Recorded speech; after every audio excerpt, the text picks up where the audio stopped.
Good morning, garden geeks. Tracy here, Kansas Garden Guy Summer Pick Farms. What is up today? Well, I know you guys are wondering if I'm still around. Yes, I'm still around. Um, it's been a long 2 or 3 months. I know I haven't filmed anything in a while. We decided to rethink the way we wanted our farm to go this year, and so we took the plunge this year, and we've added a bunch of things. We're getting ready to start a bunch of things, so I kind of just want to show you around. I've been really super busy trying to get some of this stuff taken care of. So pretty much what we're going to do is I'm just going to kind of show you around the farm, show you what's been going on, a little bit of updates on some things. Yeah, let's get started with the girls. So we are here at our chicken paddock. It's a little muddy right there, and then I've added another paddock over there for them. As you can see, girls are doing very well. We did have a hawk come in about a month ago and take out 2 birds. Actually, attacked 2 birds, killed 1 bird, and then I saved the other bird. She got a little bit tore up, but I cleaned her up and kind of babied her a little bit, and now you can't even tell. I can't even tell which one of these girls is who now. So, but the hawk hasn't been back. It's been back, but I've got, of course, I've got an owl, fake owl sitting over there. We did have I've done a lot of things. I Googled how to take care of hawks. And so we had some pie tins and stuff like that in here in the wind that would really kind of scare them away. And so we've pretty much been keeping them away. Plus we have a bunch of birds around here and crows and stuff like that. So it kind of helps a little bit. So I'm outside every day, so I kind of keep an eye on what's going on. But they've been really good, as you can see. Girls are very healthy. Yeah. And then we got one rooster over there. The other one had to be dispatched because he was attacking me. This one's attacked me one time, but pretty much he's kind of stayed away. So I really don't want to dispatch him right now for that reason, because he is really good at keeping the animals away and letting me know hawks are in the area. So I kind of want to keep him around. But yeah, so that's going on with girls. So we have 15 girls and 1 rooster right now, and they're all barred rocks. And those are the flock that we had last year that you guys see in some of our videos.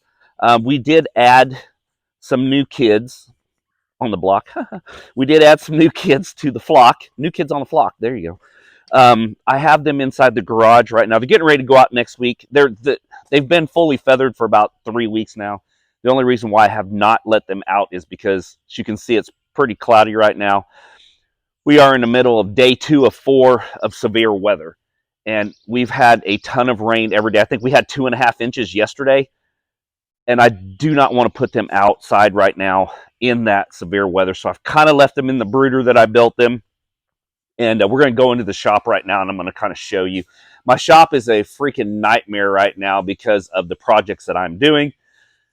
Yeah, you can see all this stuff right there. I've got to get all that stuff put up, but I can't do anything with the weather. Every time I turn around, it ends up raining, and then I am stuck with that. So let me show you. There we go. Say hi, guys. It's your Hollywood debut.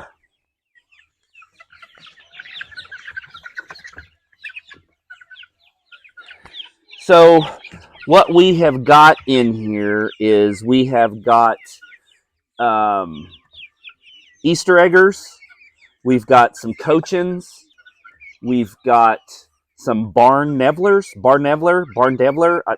I don't know, all these chicken breeds. I can't figure out the names of all these. Barn Nevlers. And then we've got some blue Austrethorpes. Anyway, everything came from Privet Hatchery. Privet comes really high. I mean, I know there's a bunch of them, McNary and a bunch of them, but the guy that we usually get, like the guy that did our Barred Rock girls for us, that he's our neighbor, he recommended if I was going to get birds that he would get them from Privet. I guess they're in New Mexico. Very cool people to work with. I've talked to them on the phone personally before ordering, and they got everything taken care of what I needed. We did add 1 rooster, so we added 1. You can see him right there. Yeah. We did add one Easter egger rooster into here also, so we would have one rooster with this flock and then the one rooster with the other flock. And while I'm not combining flocks here, these guys are a year and a half younger, and I don't want any kind of chicken drama. There's already enough chicken drama with these guys, let alone add some more to it. So these guys will be on a separate house and a separate electric fencing. All of our fencing comes from Premier One. I love that stuff. It works very good to keep the dogs, cats, snakes, coyotes, everything at bay here. We have a ton of coyotes here in Kansas.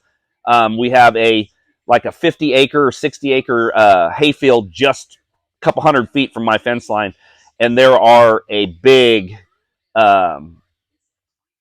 group of coyotes that run through our yard all the time at night. It's crazy, and they get pretty close. The neighbor said they actually saw 2 or 3 coyotes in our pasture, probably about 100 feet from our chicken fence, trying to figure out one night to get in. Apparently, they touched the fence and got the crap shocked out of them. I did upgrade to a high end from Premier One, their big solar powered fence charger, and I've touched it 3 or 4 times to test it out, and I'll tell you what, it'll put a sting on you. And it is rated to run 6 Premier One fences at one time, and I think that's 600-foot fences or 644-foot fences. Right now, I've got 200-foot on it, so I've got it. It's got a little toggle switch on it that you can hit max capacity or like half capacity or something. I've got it maxed out right now. It will zap you really good. So I think that's the testament that's keeping our girls safe. We have a lot of skunks here too, so. But the girls also go up every night, and I lock the door on the coop so they can't get in or can't get out, and so that helps too. So if anything was to try to get into there, they wouldn't be able to get into the coop. I will show you. I've got the next coop built for the little girls. I say little girls, but for the new girls here, and you can see it's a lot bigger than the other one because there are more kids that are going to be put in here. But I've got the roost set up. I've got 10 laying boxes over there, as you can see. Everything is good. I got chicken wire on the bottom and 2x4 runners so I can drag this behind the mower, the truck, side by side, whatever I want to do to get them drugged to the next location. And then all the eggs can be accessed from the outside so my wife doesn't have to go inside. And I got this cool little sign that I saw made up for her, so I've got the image to look like her with her blonde hair and her glasses.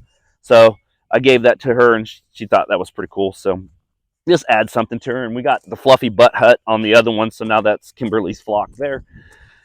So you can see everything's kind of greened out here. I've got green beans in the front yard where the DIY tunnel used to be. And let's just head up here, and I'll just show you what we've got grown. So I've got some green beans there just for us, pretty much. We've decided that we're not going back to the market here where we have been selling at. It was okay. It's a good starters market. It's not very big. We're not getting a lot of customers rolling through. We do, but we don't. So we're looking into a couple bigger markets. We've been on the reach out for 2 bigger markets here in this part of the state. And so we're kind of determining. Those markets have not started. This weekend will actually be their start date. And so I think we're going to go reach out to them, go check out their markets, kind of see what's going on, see the customer roll in. We've upgraded a lot here, and we're getting ready to grow a lot, and I need a place that I can sell a lot of produce at. And the market that we're at right now is just not big enough, and we're not getting enough customers walking through that market to even sell what I'm having to, let's just say this, I'm having to not grow as much to sell at that market, and that's going backwards. And until that changes, we won't be coming back to that local market. So, but anyway, I want to show you what's going on. We've got put a new latch on this door now. Since it's rained, it's swelled shut. We've got the majority of our tomato plants in here ready to go out into a high tunnel. I just don't have space for them right now. We added 3 heirloom varieties this year. You know me, I'm a determinate bush style tomato grower. I know we've had a bunch of customers ask us to start growing some heirlooms. So in that, I'm going to start growing some heirlooms. So we've got Cherokee Purple, we've got Pink Brandywine, and we've got German Johnson. That's what we're going to grow on top of our only determinate tomato, which is Jolene. Last year we grew a majority, half Jolene, half BHN 589. You guys do BHN 589 is my go-to determinate tomato. We've decided to cut that out because the Jolenes actually grew better than the BHNs, I think, um, in my experience. Now that could be different for somebody else, but in my experience, it's not. So we went all in with Jolene. So there's 250 Jolenes and I think 250 heirlooms. And then we grew a variety called a stevia, which is an intermediate tomato, but it is a smaller kind of like I think it's like a 6 to 8 ounce tomato. And I think there's 250 of those. All in all, I think we've got 1,000 tomato plants. I think 1,000 is 1,000 or 1,200. Now we may or may not use all those, but it's always good to have extra so you can cull the ones that are not as well with the good ones. Plus, like my adage is, if you buy a packet of seeds that has 250 seeds in it, grow all 250, because somewhere down the line something's going to happen, whether you forget to water a tray and lose a couple hundred, or you set them out too early and they get sunburnt and die. Something always happens, and you've already bought that seed packet, so just go ahead and use all the seeds whether you need them or not. You could always give away the plants to somebody else, so it's not that big of a deal. But I've got all my squash and zucchini in here. I know it may not be a lot for some, but it's a lot for us. So I think there's 100. I think there's 125 squash plants and 125 zucchini plants. It sounds like a lot, but we have took on a big commercial customer here in this part of the state, and they do a lot of meals, 5,000 a month or something like that. So they are buying like 300 pounds of squash and zucchini per month from us, and like 300 or 400 pounds of cucumbers and all that stuff like that. So I have to grow a lot of plants to try to keep up with them. My first order is actually going to get cut next week for salad mix. I think they're getting like 400 pounds of salad mix next month. So yeah, so this high tunnel is 100% full out right now. So I've got all of my head lettuces in here. You guys do know I like to grow Cherokee and Mirror or Tropicana, because those are the ones that do very well for us, and the size wise. I mean, look at this head. Oh, there's a weed. Don't look at that. Look at the size of that head. Here's my hand. So you're looking at 4 hands wide for this lettuce. And this Cherokee is phenomenal. And I've got another, I think there's 2, 4, 6, 800 head ready to go into the ground over there. But yeah, look at this. And this stuff here is crazy, and it does not get better or bitter, which I find phenomenal. I love these varieties. And once again, this variety is Cherokee, and this is Mirror and some Tropicana mixed in. So I really can't tell the difference between Mirror and Tropicana. It all looks the same to me, but it's that green kind of style. But the Cherokee, of course, is the red leaf with the green inside that you can see. I've got this row that's going to get cut for next week, and then I've got another row behind it, then another row behind it, and another row behind it. And then I've got our Salanova. And then this year I tried some romaine. I have not grown romaine before. I'm a big Caesar salad eater, so I wanted to try some romaine for myself. Plus, we were going to bag it like 2 or 3 in a bag for the price. But this romaine is looking really good. And I had some. I had a Caesar salad last week. Was our first salad of the year. And yeah, I mean, this stuff looks phenomenal. You got the lower leaves here, but you pull all that off when you cut it. But it looks great. Look at this. Looks great. So I'm pretty stoked about having all this romaine ready to go. So we do, like I said, we do have a customer that's going to buy majority of this. That's why I haven't been too stressed out about a market as of yet. Kind of taking our time, trying to find our next home. But we've got some Johnny's Wildfire, and of course we've got some more. We've got our carrots in, and this bed has been a bane to my existence. This one here, I've had spinach in. This is my third succession of spinach, and for some reason I can't get spinach to take off in here this year. I'm not sure what I'm doing wrong. Usually spinach is my easiest thing to grow, just like the lettuces, and I'm having troubles. I've switched to another variety of spinach to try to help with this, and it's not working. I think it's just a little too warm for spinach. This spinach is Space here, and I was using Bloomsdale earlier, and this is Space, and this is supposed to be an all year long spinach, and I just can't get it to germinate. So I'm not sure what I'm doing wrong here, but usually I can grow spinach and it's like no big deal. So I'm not sure what I'm doing different. Man, there's just these little weeds popping up. They're driving me crazy. But so that's what's going on in here. So I'll figure that out. If not, that bed will be turned over. I mean, I've got 4 trays of head lettuce to go back in. So whoop, that bed right there will just be turned over to head lettuce. Not a big deal. We'll get shade cloth on this. One thing we have upgraded this tunnel is we have put, there you go, you can see it. We have put overhead irrigation in this tunnel. That has helped out a ton. I'm on a digital timer. And so every day, or like today, since it's cloudy for the next 4 days, I haven't done it. Usually what I'll do when it's sunny out here, every 2 to 3 hours, I will run that, mist it for 15 minutes just to put a light little mist of water on this lettuce here. And what that does is it cools the leaves down, so it keeps this lettuce nice and tight. And so I think that's a attribution to why this stuff looks so good right now, because I'm not doing anything special. All I'm doing is just growing this stuff. It's growing in some phenomenal compost.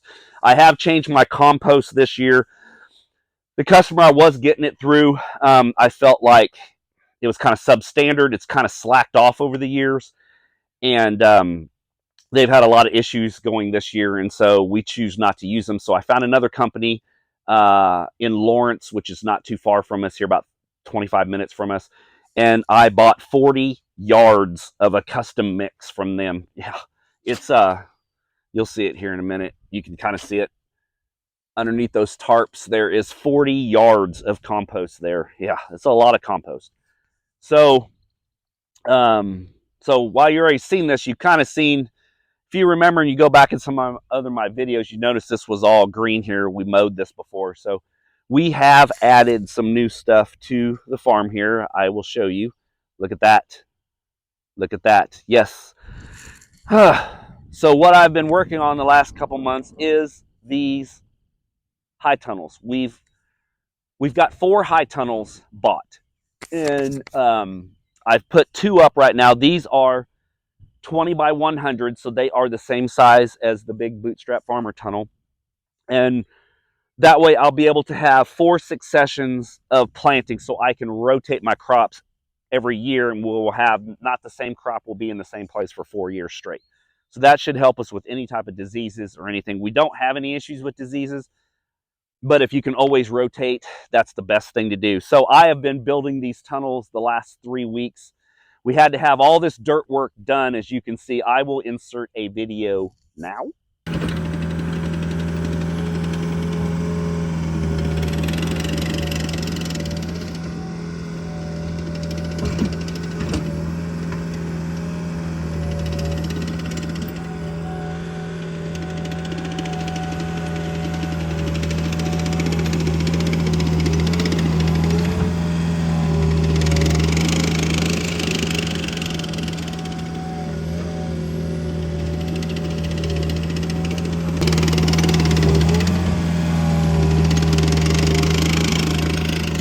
You've seen the video. We had the skid steer in here for 2 days.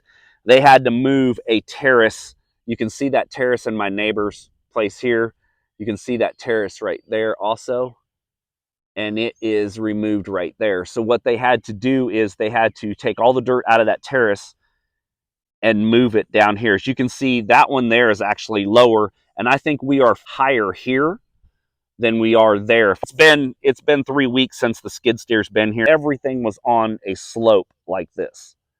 So all the water would hit the terraces while you were farming. This used to be all crop ground back in the day. So what we decided to do is we decided to stair step these tunnels. So you've got this tunnel and then this one's up higher, and then it comes up here, stair steps up to the next level. If not, we would have a 5 to 6 foot cutout, like a wall behind this tunnel. And then you'd have to direct that water. I didn't want to deal with that. So what we did was we just decided to stair step this to make it cheaper on labor. So it's cheaper on the dirt work. And it also lets the natural form of the water roll off the tunnels down into a valley that we've got pitched towards the road back where my culvert is. So every one of these tunnels has a pitch to it backwards, I guess backwards to the west. So that way all the water will roll westward, as you can see here, like this. That way it rolls out there. So there's no, we had 2.5 inches of rain yesterday. As you can see, I have no standing water besides the holes that I dug out right there. Other than that, everything has drained where it needed to drain to. And so, yes, you can see there is a slight grade here. So this water here is supposed to grade down and go around the back of this tunnel to another terrace right there where my finger is pointing. And then whatever else is left will drain down in front of this tunnel here and around the front of the tunnel and then out to that also. So one thing about these tunnels you guys have to remember is you have to remember these things shed a lot of water. And you might think that, well, it rains. If the tunnel wasn't there, it's going to rain. But you would have grass and terraces and stuff like this to hold that water. Now that that's been gone, you've got this plastic sheet that all the water hits and rolls off of. So now you've got 3 of them here and 1 over here. That's going to be a lot of water rolling off of these high tunnels. You have to have a place for that water to go. So you have to remember when you plan this out to do any type of dirt work at all, you have to remember you got to have a place for the water. So you have to think about that while you're doing these tunnels. It's very important because if not, you're going to flood these tunnels out, or you're going to flood your yard or your neighbor's yard, or you're going to cause bigger issues than that. So you want to make sure that that you have a plan going forward. It's very important that you have a plan for your dirt work. As you can see, since there's no plastic on this, you can see the little low spot in this tunnel where it's a little low here, but that's not going to be a big deal because I have to run the rototiller in here to till up all this that's been compacted, and then we're going to build our beds on top of that, and then we won't rototill anymore. But yeah, so we've got each one of these built out with insect netting on it, and we've got all of our trellising set up, and each of these are going to have trellising. You can see in that one also. So whether it needs trellising or not, it's going to have the trellising, so as I rotate the crops, I'll be able to go right into what I need to do. So if this one's going to be cucumbers, I trellis them. I'm already set up and ready to go.